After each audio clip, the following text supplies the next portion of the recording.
വിചാരിച്ച പോലെ ഒന്നും കാര്യങ്ങൾ നടക്കാത്ത ഒരു ദിവസമായിരുന്നു ഇത്. ഈദ് ഹോളിഡേക്ക് ഇവർ മെയിനായിട്ട് പ്ലാൻ ചെയ്തിട്ടുണ്ടായിരുന്നത് ഫിഷിങ് തന്നെയായിരുന്നു. 2 ദിവസമായിട്ട് ഇവർ മൂന്നാളും കൂടി രാവിലെയും വൈകിട്ടും ഒക്കെ ഫിഷിങ്ങിന് പോകുന്നുണ്ടായിരുന്നേ.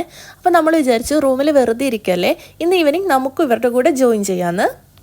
ഈവനിങ് ടൈമായി എന്ന് പറഞ്ഞിട്ടൊന്നും ഒരു കാര്യവും. പുറത്തിപ്പോഴും നല്ല ചൂടാട്ടോ. മീൻ പിടിക്കാൻ പോകുന്ന സന്തോഷത്തിലാണ് ഏതിനീ ഓടി വരുന്നത്. സുജേഷ് ചേട്ടായിക്കും സോനുവേട്ടനും അഭിലാഷേട്ടനും ഫിഷിംഗ് ഇപ്പോൾ ഒരു ഹരമായിട്ട് മാറിയിട്ടുണ്ട്. ഇന്ന് ഇവർ പോകുന്നത് പുതിയ ഏതോ ഒരു ലൊക്കേഷനിലേക്കാണ്.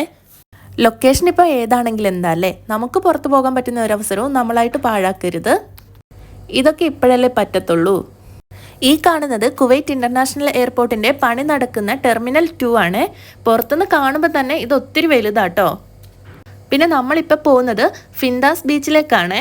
നമ്മളെയും കൂട്ടി ഫിഷിങ്ങിന് പോയിട്ടുണ്ടെങ്കിൽ നമ്മുടെ ചിലപ്പ് കാരണം ഫിഷിനൊന്നും കിട്ടത്തില്ലെന്നാണ് ഇവരൊക്കെ പറയുന്നത്. നമ്മളിപ്പോൾ ബീച്ചിലെത്തിയിട്ട് ചുറ്റിലൊന്ന് നോക്കുക കേട്ടോ, എവിടെ ഏത് സ്ഥലത്ത് നിന്നാൽ നമുക്ക് ചൂണ്ടിയിടാൻ പറ്റുക എന്നുള്ളതൊക്കെ. അതിനു മുന്നേ ഏതെൻ്റെ കുറച്ച് ഫോട്ടോ എടുക്കാനുള്ള കഷ്ടപ്പാടാണ് ഈ കാണുന്നത്. അവിടെ കുറേ പേരൊക്കെ ഫിഷിങ് ചെയ്യുന്നുണ്ടായിരുന്നേ. അങ്ങനെ ഞങ്ങളും നല്ലൊരു സ്പോട്ടൊക്കെ കണ്ടുപിടിച്ച് എല്ലാം സെറ്റ് ചെയ്ത് വെച്ചുകൊണ്ടിരിക്കുമ്പോഴാണ് നമുക്ക് അപ്രതീക്ഷിതമായിട്ട് ആ ഒരു പണി കിട്ടിയത്. ഹാർബർ സ്ക്വാഡ് വന്നിട്ട് അവിടെ മീൻ പിടിക്കാൻ പറ്റത്തില്ല എന്ന് പറഞ്ഞു. പക്ഷെ അവർ പറയുന്നതിലും കാര്യം ഉണ്ടായിരുന്നു കേട്ടോ. ആ ഏരിയ കുറച്ച് ഡേഞ്ചർ ആയിരുന്നു.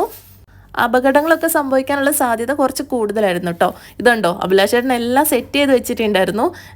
ചൂണ്ടയിൽ എരേനെ വരെ കൊളുത്തി വെച്ചിട്ടുണ്ടായിരുന്നു കേട്ടോ. അപ്പാണ് അവർ വന്നിട്ട് പറഞ്ഞിട്ടുണ്ടായിരുന്നത്. നമ്മളോട് മാത്രമല്ല കേട്ടോ, അവിടെ ഉണ്ടായിരുന്ന ആരെയും അവർ അലോ ചെയ്യുന്നുണ്ടായിരുന്നില്ല. എന്താണോ എന്തോ, നമ്മൾ കൂടെ വന്നതിൻ്റെ ഐശ്വര്യം എന്നാണ് ഇവർ പറയുന്നത്. പിന്നെ നമ്മൾ വിചാരിച്ചു വേറെ ഏതെങ്കിലും ഒരു ലൊക്കേഷൻ നമുക്ക് പിടിക്കാന്നുള്ളത്. അങ്ങനെ നമ്മൾ അൽക്കൂത്ത് ബീച്ചിൽ എത്തിയിട്ടുണ്ടായിരുന്നു. ഇവിടെ എത്തിയപ്പോഴോ അതിലും കഷ്ടമാണ്, നിറച്ചും ആൾക്കാരായിരുന്നു കേട്ടോ. ഹോളിഡേ കൂടിയാണല്ലോ, അതുകൊണ്ടാണെന്ന് തോന്നുന്നു ഇത്രയധികം തിരക്ക് വന്നിട്ടുണ്ടായിരുന്നത്. ഏതനാണെങ്കിൽ ബീച്ചിൽ കളിക്കാൻ വേണ്ടിയിട്ട് അതിനുള്ള എക്യുപ്മെൻറ്റ്സ് ഒക്കെ ആയിട്ടാണ് വന്നിട്ടുണ്ടായിരുന്നത്. അപ്പോൾ നമ്മൾ വിചാരിച്ചു എന്താണെങ്കിലും ഫിഷിങ്ങോ നടക്കത്തില്ല, എങ്കിൽ പിന്നെ കുട്ടി കുറച്ച് നേരം കളിച്ചോട്ടെ എന്ന് വിചാരിച്ച് ഞങ്ങൾ അവിടെ ഇരുന്നിട്ടുണ്ടായിരുന്നേ.